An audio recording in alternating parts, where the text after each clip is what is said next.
Good day mga kanegosyo. Ang topic natin ngayon tungkol sa failure mga kanegosyo. At kailangan mong maranasan yan para makamit yung success sa pagninegosyo. Ito, tapusin mo tong video ko, sigurado marami kang matututunan. Ako nga pala si Jepoy, isang negosyante. Isa rin akong DJ. Kung kailangan nyo pala ng DJ sa club, sa bar, sa event, message lang kayo dito sa page ko or comment lang kayo. Bilang negosyante, meron akong 11 years na experience sa pagninegosyo at pagkalugi dito.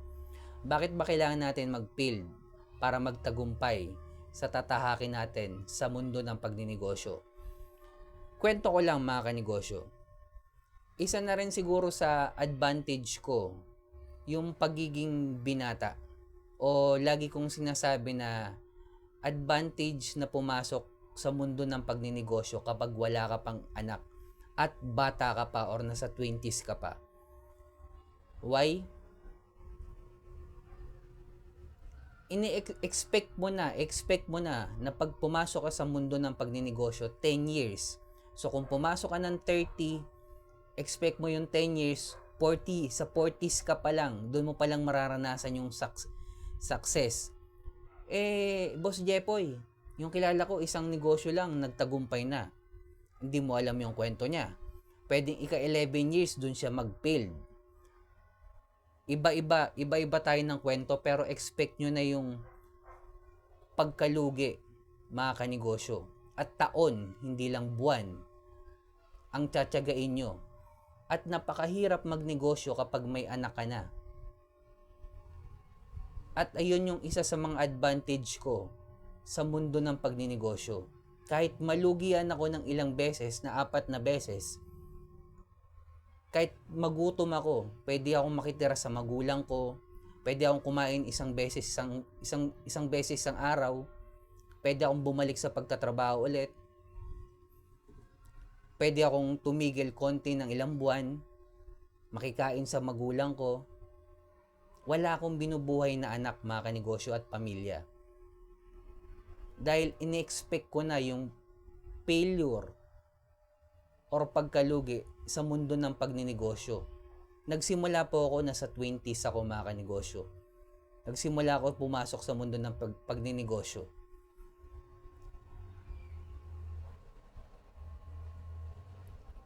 Kaya, mga kanegosyo, expect mo na mahaba, tiyaga, disiplina pag pumasok ka sa mundo ng pagninegosyo. Lalo na kung lalaki ka, mas okay kung wala ka pang anak o wala ka pang okay lang, girlfriend, okay lang.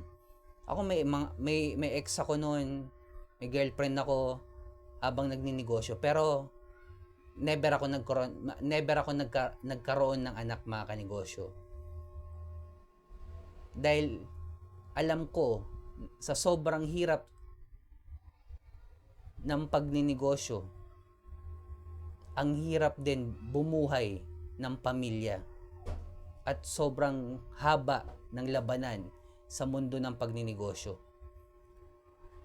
Imagine niyo, mga kanegosyo, kung may anak ka na tapos nalugi ka, pwede mo bang sabihin sa anak mo na wag muna tayong kumain ngayon kasi nalugi si tatay?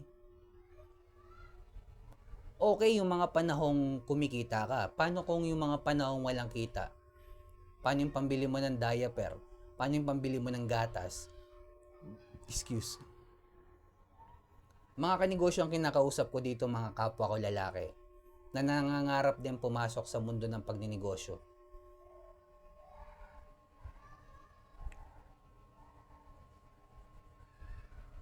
Ang hirap sabihin sa anak mo na wag muna tayong kumain kasi nalugi yung negosyo.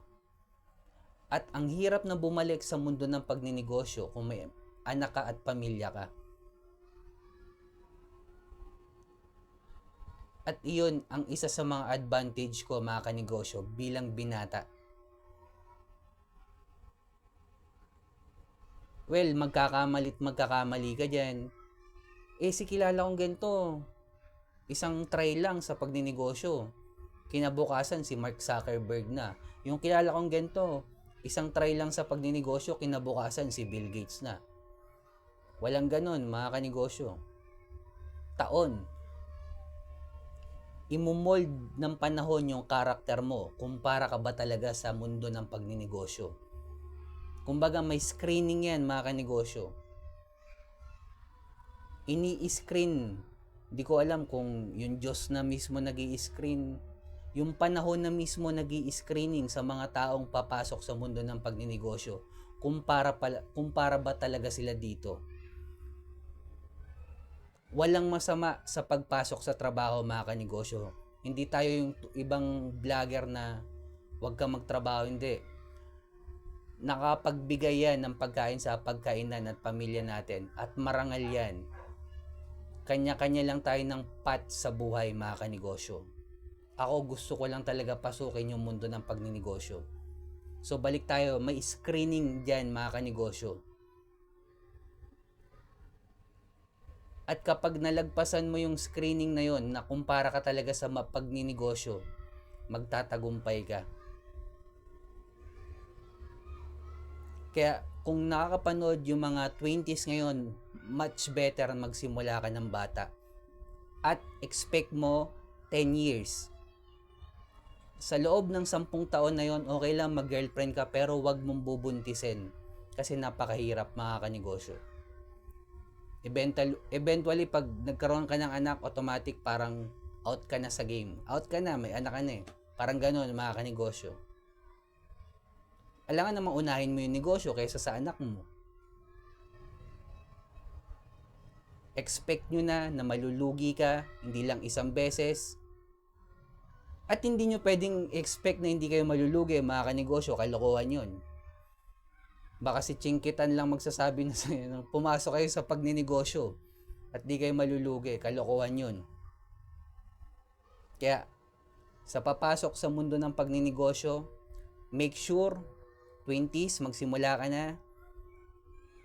Expect mo 10 years, wag ka muna mag-aanak. Dun ka magtatagumpay, mga kanegosyo.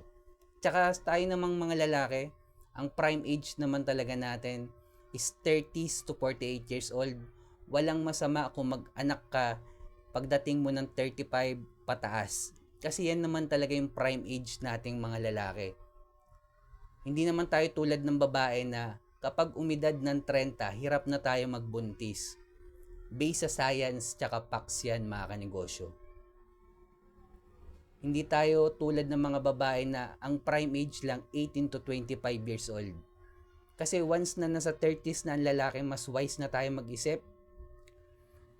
Mas on point na yung leadership natin, yung experience natin, yung character natin na develop na.